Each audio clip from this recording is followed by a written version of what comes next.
Então, a nossa palestra de hoje está a cargo da nossa companheira, a doutora Maria Rufina Barros, e ela vai falar para nós: bem-aventurados os brandos e pacíficos. Boa noite a todos. Bem, o tema de hoje é bem oportuno. No mundo em que, do café da manhã, primeiro jornal do dia, o primeiro noticiário, até a hora que vamos nos deitar, nós só ouvimos falar de violência, de explosões de cólera, de brigas no trânsito que terminam em tragédia.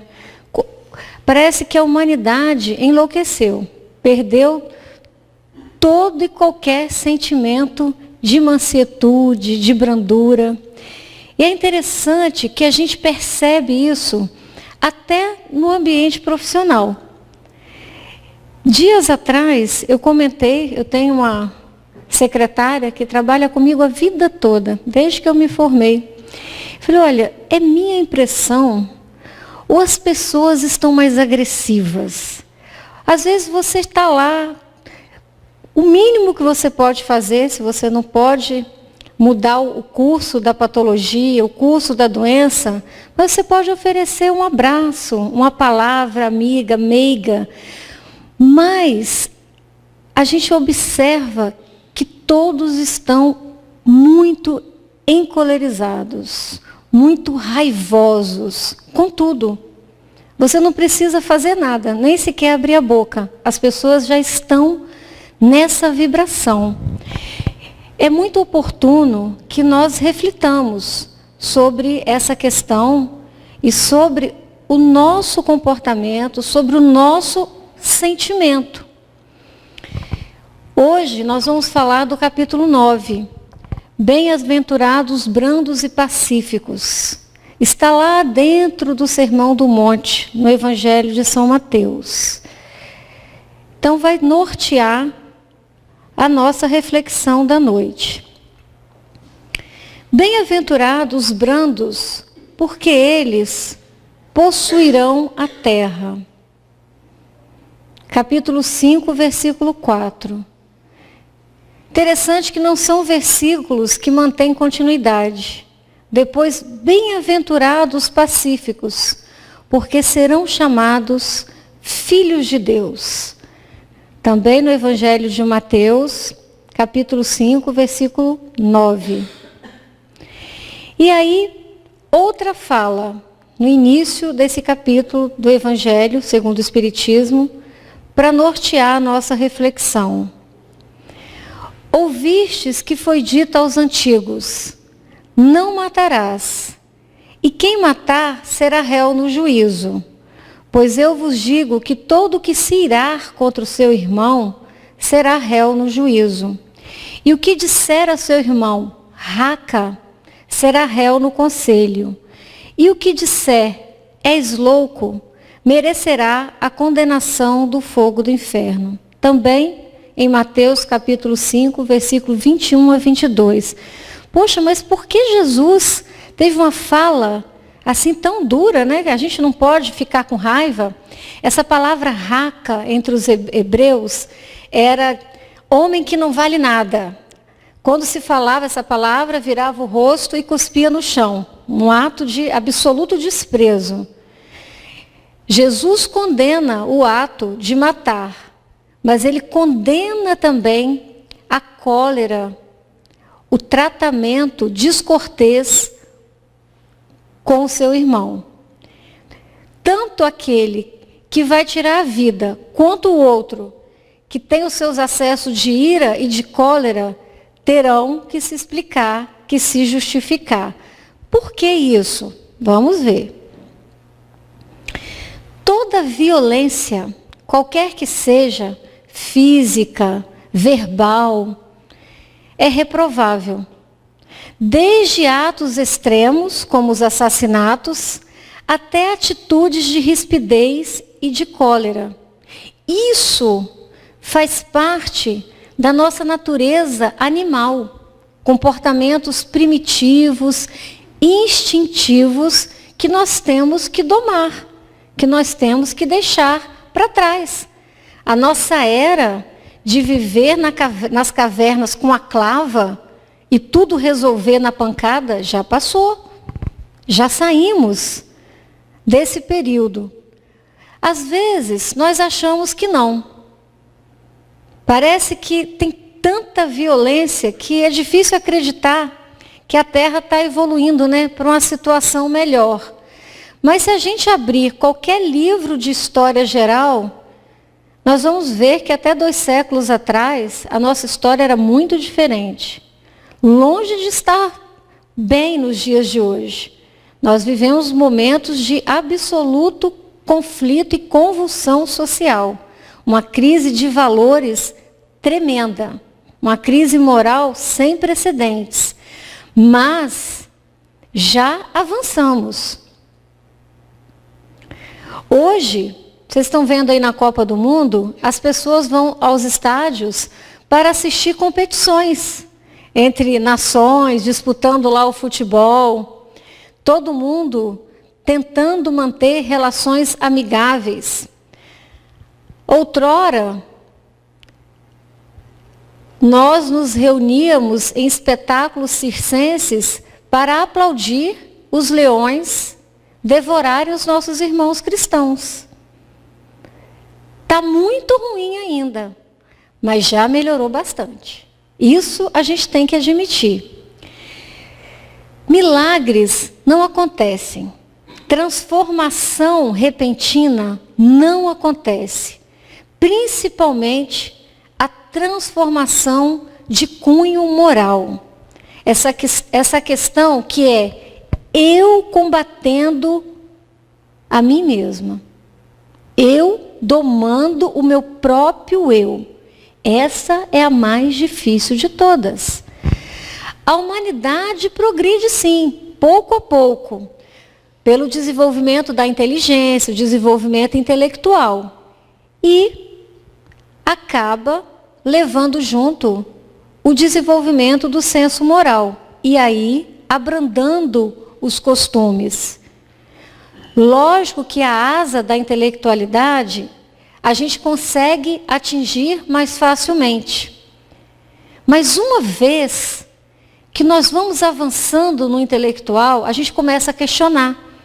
A razão vai se ampliando, a inteligência vai galgando patamares diferentes. Não tem como, num determinado momento, nós não nos despertarmos, não acordarmos para essa renovação de valores. Nós temos que refazer o nosso modus operandi, o nosso juízo de valor e, assim, avançamos também moralmente. No capítulo 5, tem uma fala muito interessante. Enquanto aguarda os bens do céu, no parágrafo 5 do capítulo 9, enquanto aguarda os bens do céu, tem o homem necessidade dos da terra para viver. Apenas o que ele lhe recomenda é que não ligue a estes últimos mais importância do que os primeiros. Por que trouxe para esse capítulo 9 essa fala do desapego aos bens terrenos? É inegável que todos nós temos necessidade de termos a nossa casa, de nos alimentarmos, termos o nosso vestuário, programarmos a nossa velhice. Precisamos ser responsáveis e não pródigos. Porém, grande fonte de destempero, de guerra, de conflito na humanidade é pela disputa de bens materiais, de valores que o supérfluo de um acarreta a necessidade do outro. E essa luta, essa disputa, às vezes, cega pelos bens materiais, criam muitos conflitos e nos roubam a brandura, a docilidade, a paz. Precisamos sim desses bens, mas é importante que a gente dê a eles o devido valor e que não violentemos nenhuma consciência. Não tiremos de ninguém o que vai fazer falta. Quando a humanidade se submeter à lei de amor e caridade, deixará de haver egoísmo. O fraco e o pacífico já não serão explorados, nem esmagados pelo forte e pelo violento. Porque hoje, muitas pessoas que não têm um comportamento colérico, um comportamento guerreiro, ela acaba cedendo. E dela é retirado, às vezes, como nós dizemos, o necessário para abundar, para exceder nos bolsos, nas contas bancárias de outros. Vocês ouviram agora recentemente que no hospital público aqui da Serra, 64 pessoas foram presas por estarem roubando medicamentos do SUS. Vocês já pararam para pensar? São pessoas que estão na fila com doenças gravíssimas, que não têm condição de adquirir esse medicamento, que estão padecendo, às vezes, de dores, pacientes com fase terminal de câncer, crianças com leucemia, que precisam desses medicamentos. Aí tem uma quadrilha desviando, roubando esses medicamentos. Como pode isso? Aonde está o amor, a caridade? E sim, estão sendo tirados esses medicamentos dos fracos, aqueles que não têm condição de revidar, de lutar, de ir atrás. Então são cenas do nosso cotidiano, muito próximas de nós, que necessitam da nossa reflexão. Todo ato de violência, todo ato ilícito é condenável, mas parece que alguns têm uma crueldade ainda maior. Então, brandura, mansidão, afabilidade, paciência, diferente do que a gente acha, não é coisa de gente idiota, de gente pacata, de gente covarde. Não é sinal de covardia, de fraqueza. Mais que virtudes, todas essas características são leis chaves para a libertação interior. Como assim, Rufina? Não estou conseguindo entender. Quer dizer que, se eu exercitar a passividade, a brandura, a docilidade, a afabilidade e paciência, eu vou estar me libertando? Sim, veremos a seguir. Popularmente, brandura a gente relaciona muito com passividade e com fraqueza. É assim que a gente entende. Brando, esse cara tem sangue de barata, não corre sangue nas veias. A pessoa autoritária é que a gente idolatra, não é assim? Eu quero criar meu filho para ser um forte, para vencer. Não quero meu filho um fraco. Se a criança briga na escola e chega em casa, o que a gente fala? Se você apanhar de novo, amanhã vai chegar aqui e eu vou te bater. Você tem que revidar e não vir para casa chorando. Quer dizer, a gente ensina os pequenos a revidar violência com violência. Meu filho, quando o amiguinho chegar para te agredir, abraça ele, pergunta se está tudo bem. Às vezes o seu amiguinho está com um problema em casa. Procura saber se às vezes ele não é tão feliz quanto você, não é tão amado quanto você. Mas não. Nós queremos criar os nossos filhos para passar em cima. Não importa de quem. É um rolo compressor no caminho do sucesso. Até o vocabulário, já pararam para pensar? Clóvis Nunes tem um trabalho muito bonito, um material assim que eu acho que todas as escolas deveriam se dedicar a estudar, a fazer um projeto, que é a Educação pela Paz. E que ele fala que desde as músicas do nosso folclore infantil, elas são cheias de violência. O cravo brigou com a rosa. Um saiu ferido, o outro despedaçado. não é? Atirei o pau no gato. Aí você vai começando a olhar as musiquinhas infantis, só tema e palavra de violência. Quando o filho chega em casa, que ele foi bem na prova, arrebentei, bombei, matei a pau. Tudo que a gente quer falar de vitória, as palavras são violentas. Por que isso? Eu não tinha parado para pensar. Aí, lendo esse material do Clóvis Nunes, ouvindo o DVD, eu falei, meu Deus, não é que isso vem desde pequenininho mesmo? Tudo que a gente aprende no sentido do sucesso está relacionado a um ato de bravura, né? Como se a gente tivesse que realmente estar sempre em guerra. No conceito original, em grego, brandura, doçura, tolerância. Em hebraico, doçura. Mas a brandura, longe de ser um comportamento covarde, é uma virtude. Logo, a brandura é um ato de força. Nós temos que nos esforçar.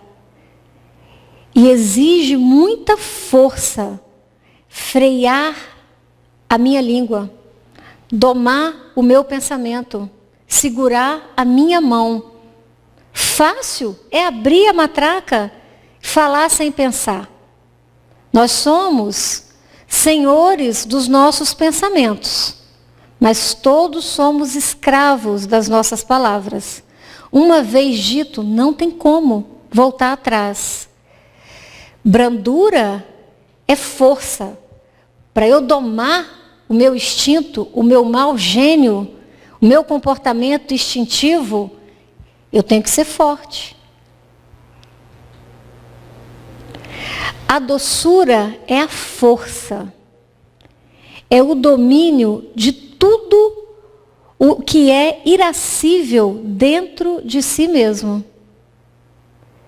Vejam quanto uma pessoa branda, dócil, já evoluiu.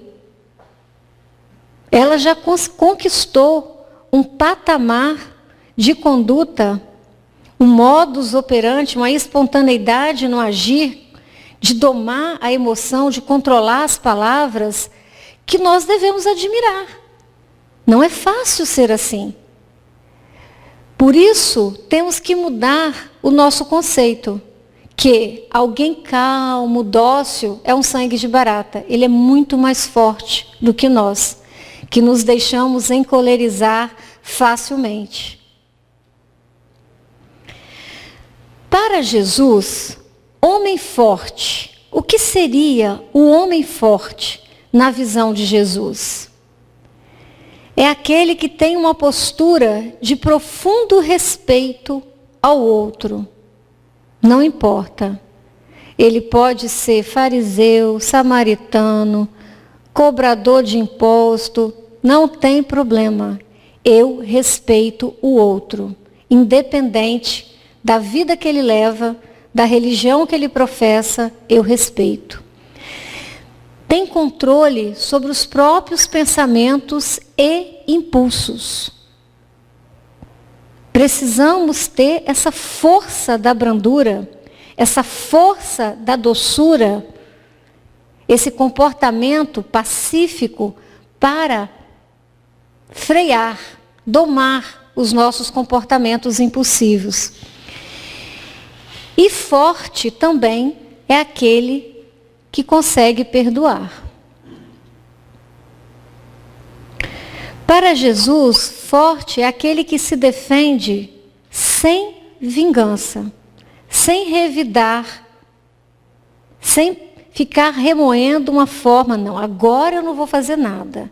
Mas quando ele menos esperar, eu vou cobrar.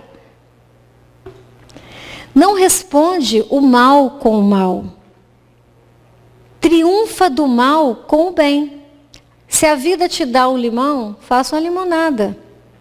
Consiga tirar daquela situação desfavorável algum aprendizado, alguma lição que te faça crescer, que te faça ser melhor.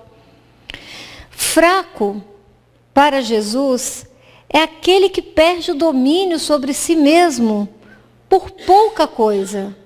Uma mínima contrariedade. Já está xingando, quebrando tudo, atirando cadeira. Uma observação, às vezes, inofensiva e mal interpretada. Às vezes a pessoa falou, mas ela não falou com a intenção de nos ofender. É a nossa fragilidade que já interpretou de forma errada. Às vezes são tantos incidentes sem importância, quantas brigas violentas a gente vê no trânsito, não é assim? Quantas brigas entre vizinhos por coisas banais e que têm desfechos tão catastróficos.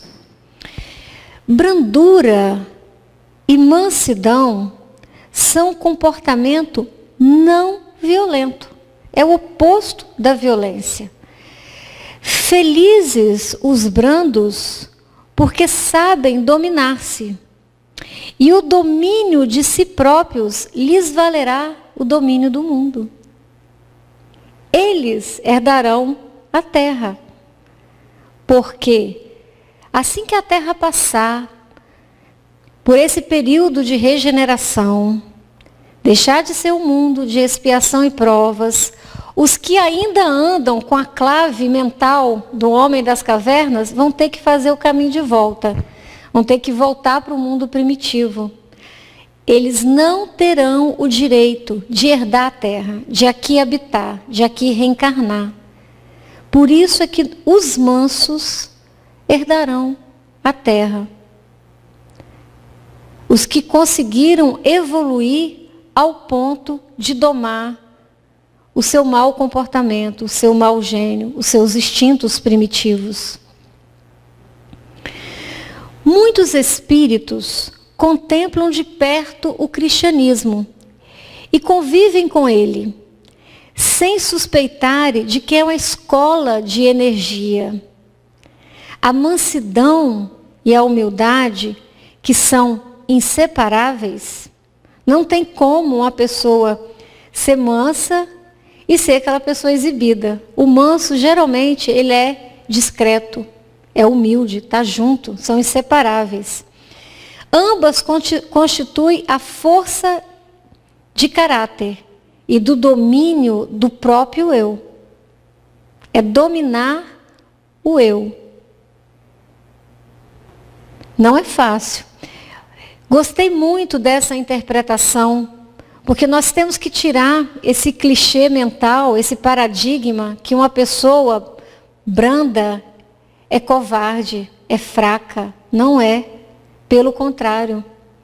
Ela tem uma força inimaginável. Porque ela está domando o que a gente tem de mais difícil. A nossa animalidade, a nossa inferioridade. Afabilidade e doçura. A benevolência para com seus semelhantes, a benevolência, fruto do amor ao próximo, produz afabilidade e doçura, que lhes são as formas de manifestar-se. Entretanto, nem sempre há que fiar nas aparências. Como assim? O que Kardec quer dizer com isso? Nesse parágrafo 6. É que, às vezes, nós conseguimos, socialmente, nos colocar um verniz social. Somos muito dóceis, muito cordados, muito amáveis. Mas, na nossa intimidade, no nosso ambiente doméstico, somos maridos, pais extremamente agressivos, extremamente repressores. Essa afabilidade é uma casquinha muito superficial. Aquele cuja afabilidade e doçura não são tingidas, nunca se desmente. É o mesmo tanto em sociedade como na intimidade. Eu sou o mesmo aqui no Tomé, no meu trabalho e entre as quatro paredes do meu lar. Esse, ao demais, sabe que, se pelas aparências Se conseguem enganar aos homens, a Deus ninguém engana. Então, muitos de nós temos socialmente uma tintura de dóceis, de corteses, mas ainda internamente, na nossa intimidade, no nosso círculo íntimo, somos tiranos, somos extremamente rudes, brutos, violentos. Podemos continuar enganando todo o grupo social com o qual convivemos, mas perante o tribunal divino teremos que prestar conta. Jesus não falou no início do capítulo de hoje que não é só aquele que mata que vai ser réu no juízo, mas todo aquele que se comportar com ira, que se desfizer do seu irmão, que desrespeitar o seu irmão, vai ter que prestar conta.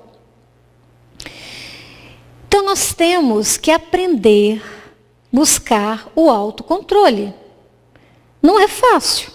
Se fosse fácil, talvez a Terra já estaria no estágio evolutivo melhor. Mas nós temos que tentar. Qual o primeiro passo? Esse que vocês estão dando hoje. De vir aqui, depois de um dia de trabalho, todo mundo cansado, não deu tempo nem de passar em casa. Esse é o primeiro passo. A consciência já está desperta. É igual o campo que já está arado. A semente tem maior probabilidade de germinar. Então nós precisamos treinar. Como assim? Eu já li os parágrafos do Evangelho, Kardec já fez essa reflexão, que o que eu tenho que fazer, o que eu preciso fazer, baseado nos ensinamentos do Cristo, na mensagem do Cristo. Mas eu tenho tanta dificuldade, então é a gente todos os dias treinar o autocontrole. O autocontrole nos impede de falarmos cedo demais ou de falarmos demais. Está muito atento às nossas palavras, ao conteúdo delas. O quanto o que nós estamos falando é útil ou acrescenta. Às vezes nós temos prazer em ficar fazendo intriga. Para quê?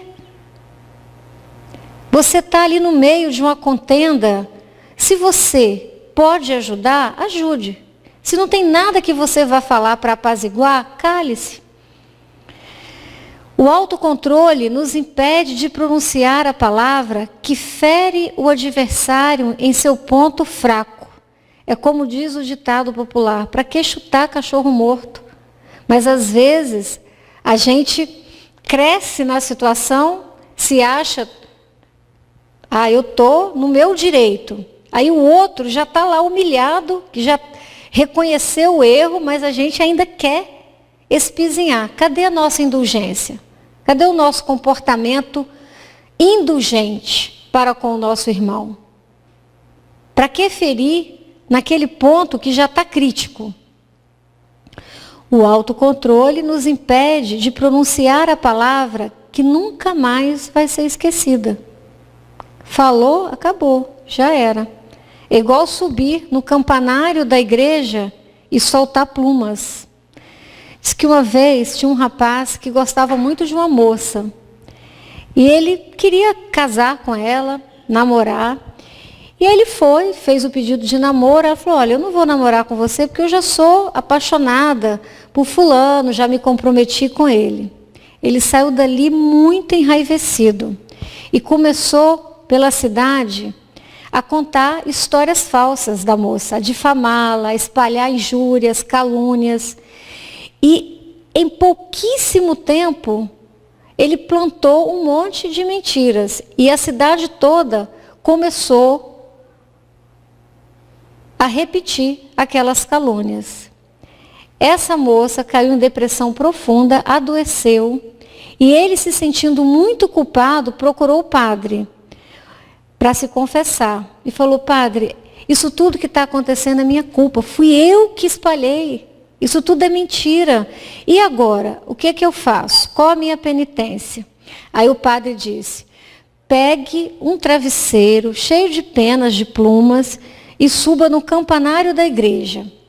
Na hora que tiver um vento bem forte, você solta todas aquelas plumas. Aí ele soltou aqueles penujinhos do travesseiro, aquilo espalhou por todos os lados. Aí ele voltou no padre. Já subi lá e já soltei todas as penugens. Aí o padre disse, agora você vai catar. Não, mas isso é impossível. Ele falou, isso mesmo. Quando a gente fala mal, espalha uma calúnia, uma mentira, uma fofoca, não tem mais jeito. É igual pluma solta ao vento. Eu não consigo mais juntar, colocar dentro do travesseiro todas. Sempre alguma vai ficar sendo movida pelo vento. Tomar muito cuidado no nosso falar. O autocontrole leva-nos a esperar pelo momento propício para fazermos uma observação mais velada. Não fala naquela hora, espera, chama a pessoa no reservado, não expõe a pessoa diante dos outros. Se tem que falar, espere a ocasião. Leva-nos algumas vezes a nos calar completamente. Se eu não tenho nada de bom para falar, é melhor que eu me cale. Controle-se. Por que ser brando é tarefa dos fortes? Olha que interessante. Por que ser brando é tarefa dos fortes? Revidar, contra-atacar, pagar com a mesma moeda é parte da nossa natureza animal. Não precisamos nos esforçar para isso, já está em nós, nos nossos instintos. Autocontrole é desafio para o espírito, pois requer exercício. Os 3 slides vão fazer esse barulhinho, é dessa parte que eu tirei a metáfora dos cães. Tem uma outra metáfora para a gente colocar bem na cabeça essa lição da necessidade de trabalharmos o autocontrole. Essa metáfora dos cães. Um índio, uma pessoa nativa, sem instrução, mas que às vezes tem muita sabedoria. Não significa que a pessoa que é letrada, que cursa uma faculdade, às vezes é mais sábia do que alguém que é analfabeto, mas que tem a sabedoria da vida, que sabe aprender, sabe trazer conhecimentos milenares, observar, sedimentar. A gente nunca pode ignorar a sabedoria que às vezes não vem da erudição. Eu acho interessante isso. Eu sempre gostei muito de ouvir as pessoas sábias, que não necessariamente são as pessoas mais intelectualmente preparadas pelas universidades, pelos mestrados, pelos doutorados. Então esse índio disse certa vez a um indivíduo que se achava muito civilizado: dentro de cada um de nós existem 2 cachorros que discutem o tempo todo e exercem importante papel em nossa vida. Um deles se chama raiva e o outro compaixão. Podemos falar misericórdia. Intrigado, o indivíduo se aproximou do índio e perguntou: amigo índio, qual dos 2 é o mais forte e capaz de ganhar a briga? É muito simples, afirmou o índio. Aquele que eu alimento. Então eu vou, todos os dias, ao levantar, ao despertar a minha consciência, da minha noite de sono, eu vou alimentar a ferocidade, a raiva, ou eu vou alimentar a compaixão, a afabilidade, a indulgência. Depende. Eles estão brigando dentro da gente o tempo todo. É um duelo que se faz permanente. Mas qual eu estou fortalecendo? Gostaria que vocês levassem essa metáfora e sempre pensassem: quais dos cães vocês estão alimentando? E ainda, por que ser brando é tarefa dos fortes? O pensamento de Jesus se apresenta como um grande antídoto contra a violência, pois procura atuar na raiz do problema, que é o coração do homem. Para tudo isso, nós temos uma medicação, nós temos um manual de instruções, um guia prático, que é o Evangelho de Jesus. Porque as mensagens do Cristo nos atingem no nosso coração, mexem muito com a nossa sensibilidade. Esse capítulo também fala muito da paciência. Quanto precisamos exercitar a paciência. No parágrafo 7, sede pacientes, a paciência também é uma caridade. A paciência é uma caridade que a gente chama, um tipo de caridade moral. A caridade material, aquela que a gente dá uma esmola, dá uma cesta básica, participa de uma campanha, do agasalho, essa é fácil. Difícil é a caridade moral. Outra há, porém, muito mais penosa e, consequentemente, muito mais meritória. A de perdoarmos aos que Deus colocou em nosso caminho, para serem instrumentos do nosso sofrer e para nos porem à prova a paciência. Essa é a caridade moral. É aquela paciência que a gente tem que ter no nosso ambiente de trabalho, com aquele chefe, com aquele colega difícil. É a caridade moral que nós precisamos exercer com os nossos familiares que ainda não conseguiram chegar no mesmo ritmo que nós já conseguimos. Cada curso d'água tem o seu ritmo. Todos vão chegar ao mar, só que alguns vêm, cai, despenca numa queda d'água imensa e já abrevia o caminho e já chegou no mar. Outros, vem aquele regatinho, margeando a montanha, devagarinho, leva mais tempo, dá muito mais volta, mas também vai chegar no mar. Assim também somos nós. Na nossa família, a gente quer que todo mundo seja igual a gente. São iguais? Não são iguais. Temos que ter essa paciência. Às vezes a gente quer ajudar uma pessoa, você quer pagar um estudo, um curso de aprimoramento, um curso técnico, aí a pessoa simplesmente não quer. Aí você fica bravo. Tá vendo? Eu queria ajudar. Não vai melhorar nunca. Ela tem o tempo dela. Naquele momento, é a limitação dela. Não dá para ela dar mais do que ela tem. E nós temos que entender isso e sermos pacientes. É uma caridade moral. Nem todo mundo vem do mesmo jeito, chega aqui com a mesma disposição. Nós não podemos medir os outros pela nossa medida. Uns estão além, outros aquém.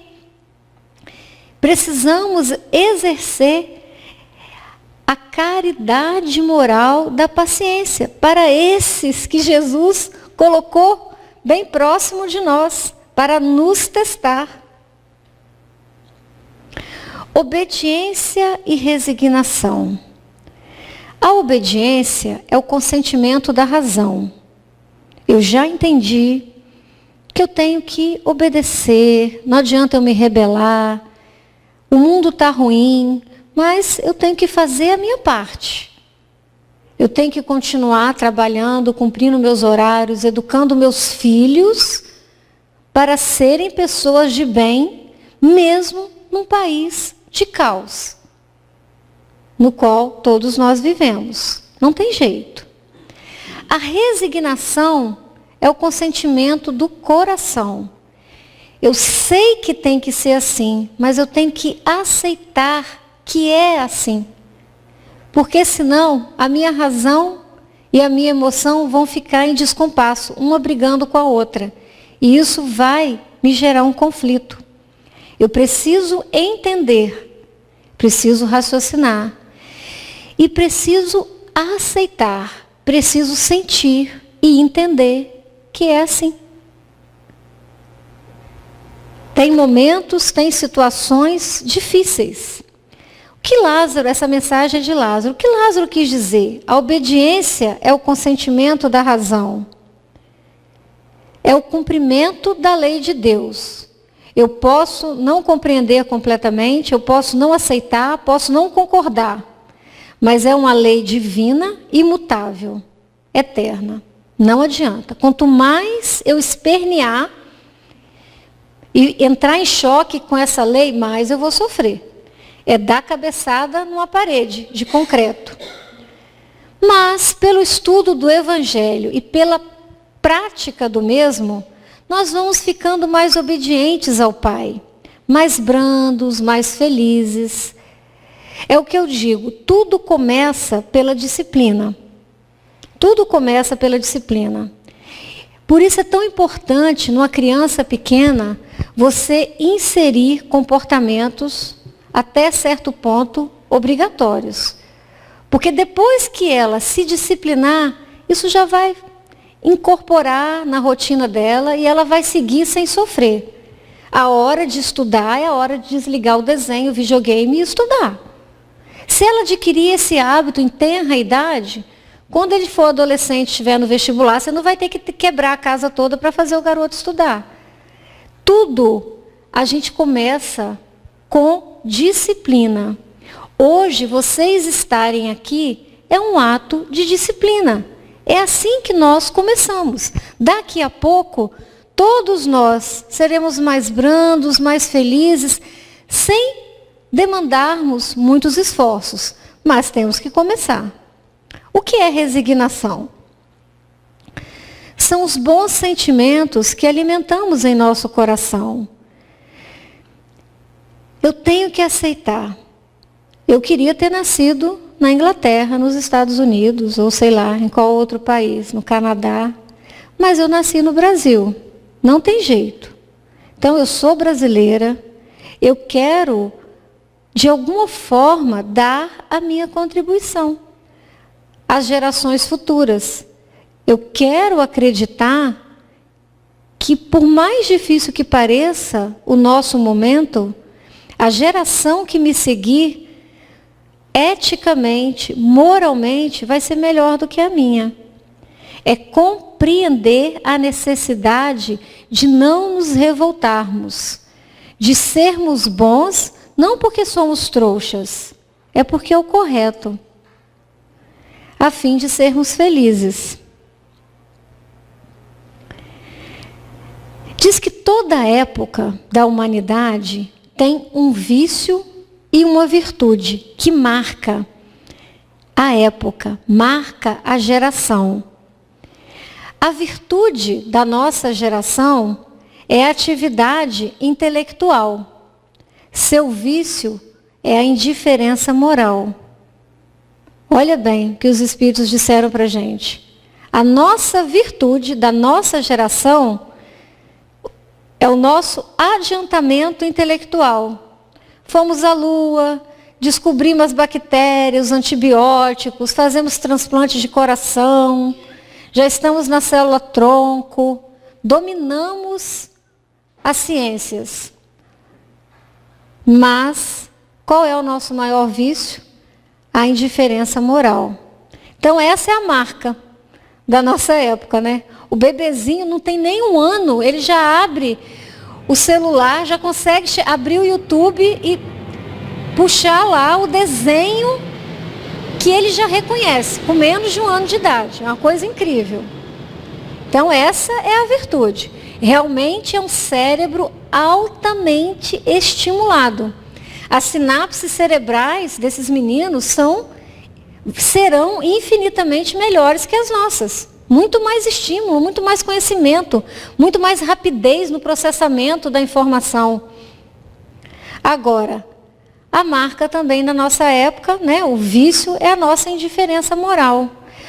Hoje, assim, as pessoas na rua, as crianças abandonadas, esse monte de zumbi, entre aspas, que são os dependentes do crack, né? É como se a gente vivesse naquele cenário de Walking Dead, às vezes, né? Muito triste isso. As pessoas estão ali caminhando, mas elas não são mais, não têm mais a sua persona, o seu controle. E nós seguimos a nossa vida muito indiferentes. Será que nós não temos nada que nós possamos fazer para dar a nossa contribuição, moralmente falando? Vamos falar um pouquinho da cólera. Se eu tenho que ser brando, pacífico, eu não posso ser colérico. A cólera não exclui certas qualidades do coração. Às vezes, uma pessoa colérica, passado aquele ataque de cólera, ela é boníssima, ela é amorosa, ela é caridosa, é impressionante. Ela vai do 8 a 80 numa rapidez incrível, mas ela é boa. Mas a cólera impede, se faça muito bem e pode levar à prática de muito mal. No momento de cólera, às vezes a pessoa comete um ato do qual ela vai levar dezenas de reencarnações para conseguir resgatar.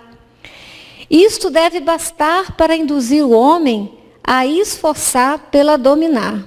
É assim que está grafado, escrito no Evangelho. É muito interessante, aqui eu vou falar com o conhecimento médico. Não é o corpo que dá a cólera. Ah, eu sou assim porque eu tenho um organismo muito bilioso. Não. O seu organismo é bilioso porque você é assim. É diferente. O corpo não dá cólera àquele que não a tem. Do mesmo modo que não dá aos outros vícios. Todas as virtudes e todos os vícios são inerentes ao espírito. Então não é o tipo sanguíneo, a herança genética, que vai determinar se você é mais ou menos colérico. A não ser assim, onde estariam o mérito e a responsabilidade?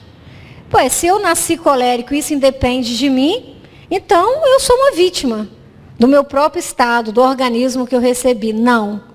Virtude e vício, atributos do espírito. O corpo, infelizmente, ele sofre as consequências.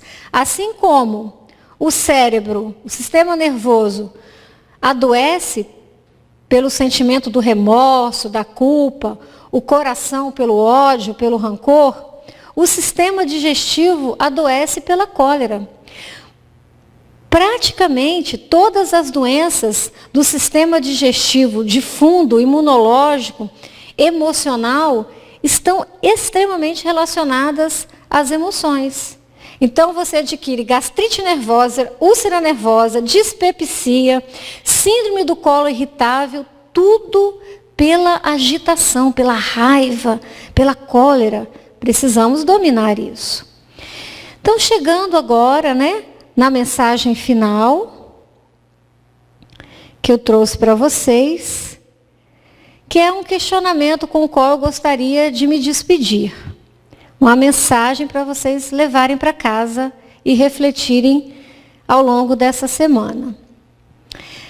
Se há tanta paz no azul que o céu abriga, e há tanto azul que tanto bem nos faz, se há tanto azul e há tanto céu, me diga, por que o homem não encontra paz? Se há tanta paz no verde mar da onda, que face verde e em branco se desfaz, se há tanta onda pelo mar, responda, por que é que o homem não encontra paz? Se há tanta paz no olor das multicores, flores, orquídeas, rosas, manacás, se há tanta paz em cada flor e há tantas flores, por que é que o homem não encontra paz?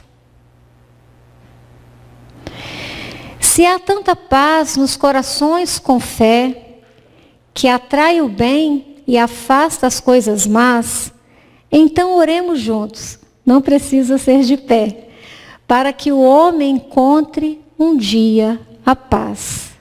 Precisamos orar, precisamos todos unir o nosso pensamento em emanações, em vibrações de paz, Paz pela nossa família, paz pela nossa rua, pelo nosso bairro, pela nossa cidade, pela nossa nação, pelo nosso planeta. Precisamos todos nos irmanarmos nesse sentimento de paz. Muito bom vocês terem vindo, que voltem sempre e que todos possamos retornar para casa com a bênção de Jesus de Nazaré.